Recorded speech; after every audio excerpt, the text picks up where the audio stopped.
সাংবাদিকরা যাবে ছবির সামনে আসছে, তাতে কি বুঝছেন বা কি বলবেন? দেখুন, আমার যেটা মনে হচ্ছে এখন যদিও একদম শুরুর দিকে দ্বিতীয় রাউন্ড হয়েছে, কোথাও হয়তো তৃতীয় রাউন্ড হয়েছে, আমাদের এখন মন্তব্য করা সঠিক হবে না, কিন্তু ট্রেন্ড দেখে বোঝা যাচ্ছে যে বিজেপির সরকার তৈরি হচ্ছে।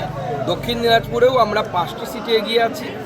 6 নম্বর সিটে প্রাণসাগর, বাঁশুড়িয়া, অশোকগ্রাম এই দিকটা খোলা হয়েছে আগে। এখানে তৃণমূল যেখানে এক্সপেক্ট করেছিল 10,000 ভোটে ওরা লিড নেবে, ওরা 6,000 ভোটে মাত্র লিড পেয়েছে।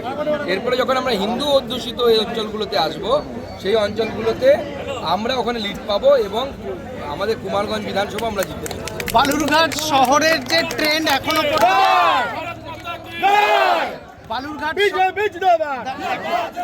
বালুরঘাট শহরের এখনো পর্যন্ত যে ট্রেন্ড সামনে এসছে, তাতে অনেকটাই এগিয়ে গেছে, মার্জিনটা অনেকটাই এগিয়ে গেছে। প্রায় 16,000 ভোটে এগিয়ে আছি, সম্ভবত দ্বিতীয় রাউন্ডের পর 16,000 ভোটে এগিয়ে আছি। অতএব এখন অর্পিতা দিদির আবার ট্রেনের টিকিট বা বাসের টিকিট কেটে নেওয়া উচিত, আর তো লাভ নেই থেকে।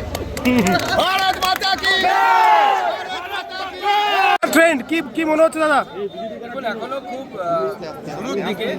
আমি বলবো এটুকুই যে ট্রেন্ড দেখা যাচ্ছে, সেই ট্রেন্ড অনুসারে ভারতীয় জনতা পার্টির সরকার গঠন হতে চলেছে। ভারতীয় জনতা পার্টি থাম্বিং মেজরিটির সাথে সরকার গঠন করবে এবং এটা অদ্ভুত এই ভোটে দেখা যাচ্ছে মুসলিম এলাকাতেও তৃণমূল কংগ্রেস কিন্তু 100% ভোট পায়নি। মুসলিমরাও তৃণমূলকে ভোট দেয়নি। যে ভবিষ্যৎবাণী আমরা করেছিলাম যে হিন্দুদের ভোট তো তৃণমূল কংগ্রেস পাই না, মুসলিমদেরও ভোট পাবে না, সেটা দেখা যাচ্ছে। অনেক জায়গায় সিপিএম এগিয়ে গেছে, ডোমকলে সিপিএম এগিয়ে আছে। আমি হরিরামপুরে রেজাল্ট দেখে অবাক হয়ে গেলাম। শহীদপুর অঞ্চল, সেখানে কুরমানপুর বুথ, যে বুথে প্রায় 100% মুসলিম, সেই বুথেও বিজেপি 200 ভোটে লিড করছে, 200 বেশি ভোটে লিড করছে। অতএব সব সমাজের মানুষ বিজেপির পক্ষে ভোট।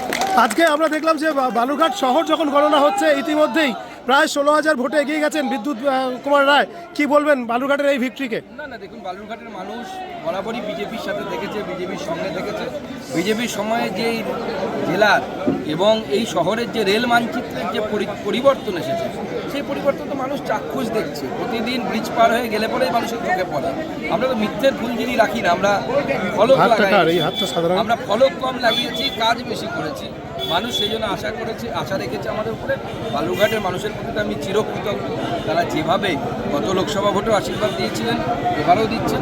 বালুরঘাটের প্রার্থী বিপুল ভোটে, রেকর্ড ভোটে জিতবে। আর গোটা রাজ্যে যে ট্রেন্ড আমরা দেখছি এখনো পর্যন্ত 160-162 দেখাচ্ছে, কি বলবেন?